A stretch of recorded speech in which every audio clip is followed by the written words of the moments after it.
The Eth community is talking about August. I think it's more realistic. They have a tendency of always being late. So I think October to November. ETH 2.0 vision meets another roadblock, but validators continue their march. It has been confirmed that the Ethereum consensus layer will be launched as soon as August 2022. Ethereum, the largest altcoin, has continued to take measures to complete the much-anticipated merge into ETH 2.0. Although, at first scheduled in June, had been postponed. As the thing stands, it should be between August and November. Nonetheless, it didn't quite stop validators from staking their share, showcasing their support. How's it looking down there? Well, for starters, despite the ups and downs, the in-transit merge has done huge favors to the largest altcoin network. As the Ethereum network accelerates the shift towards ETH 2.0, investors have geared up for the staking functionality by continuing to deposit Ether. As of 26th of May, the total ETH 2.0 deposit contracts had attained a new all-time high of 12,680,930 ETH, data provided by Glassnode indicates. The deposit contract is where Ethereum investors sent their Ether if they want to stake in the network, and likewise, get rewards. The upgrades are in line with Ethereum's ongoing transition towards changing the network to a proof of stake. The shift is expected to make Ethereum an energy-efficient ecosystem. In addition to this, the number of addresses witnessed a similar scenario given the increase in holders' capacity. For instance, ETH's number of addresses holding more than 100 coins reached a one-year high of 43,297.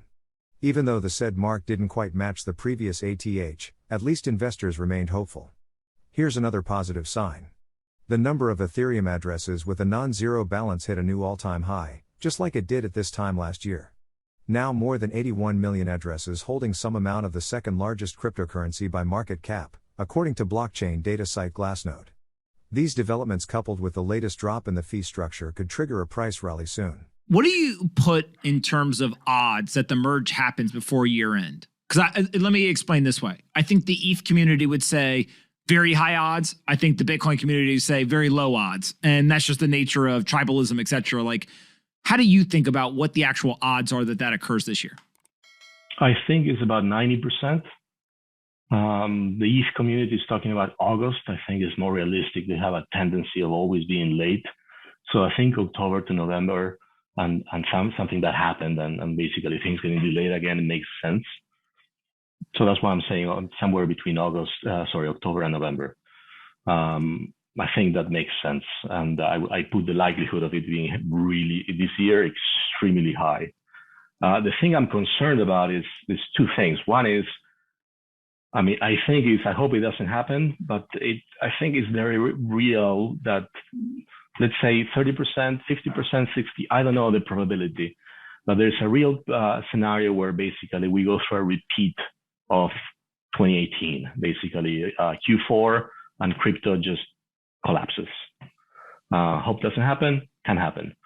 So in that scenario, the merge is going to be absolutely relevant. Nobody's going to care about it on one hand. On the other hand, if we're in a proper thorough bear market and as this continues, activity in the Ethereum blockchain is going to be very low. So the yield that we're going to get on ETH is going to be considerably lower, and it's not going to be as attractive. So it's kind of like a feedback loop, no? A possible delay? Ethereum's network did witness a hiccup along the way to its destination.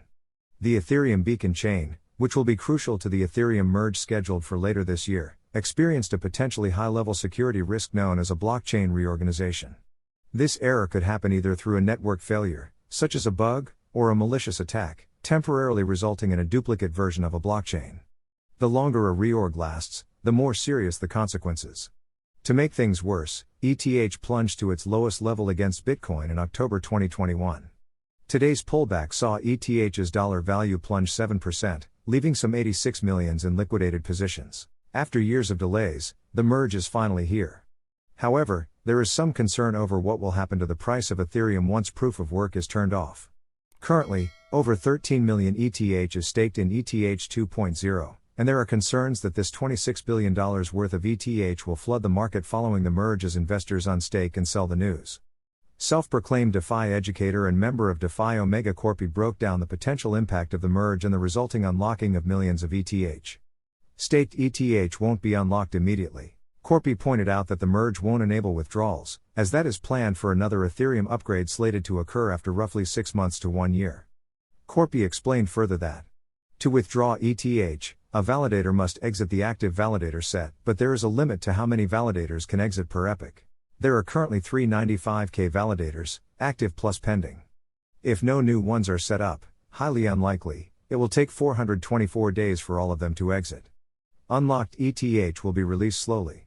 Corpy elaborated that even with withdrawals enabled, there will be an exit queue which may take more than a year in the worst case scenario or several months in a more realistic one. The release will be slow. Corpy's final point regarding the merge is that most users who have staked ETH with validators are most likely ETH maximalists and are not interested in selling at current prices. Liquid staking. Further, there are already ways for ETH stakers to access liquidity from their staked tokens.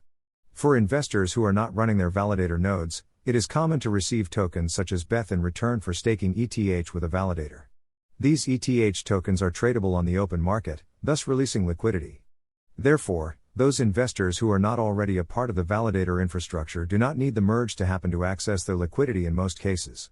Suppose investors wish to cash out of their staking position, they can sell their ETH tokens. Corpy curated ETH liquidity staking by the platform into the table below, which makes up just 35% of all ETH staked. Eth liquidity staking. In summary, Corpy, who has a backlog of DeFi-related information, states, I don't believe we will experience any inflated dumping due to $ETH unlock. It will take place in many months, will be slowly released and many stakers won't be selling anyhow. My bullish view is intact. ETH will melt faces after the merge. The worry about a vast unlocking of capital after the merge may be misplaced. Those who want to trade staked ETH can already do so via liquidity products, and those who are running their validators are unlikely to sell on launch. An investor who has set up a node and has 32 ETH staked over the past few years is invested in Ethereum's future. It hardly makes sense to stake ETH and then sell and decommission a validator node as soon as it becomes a viable part of the ecosystem. As many in the space have commented, the merge may well not be priced in due to skepticism. Often the rule is, buy the rumor, sell the news. However, in this case, investors who are not staking their ETH already could potentially be waiting for confirmation that the merge will be successful.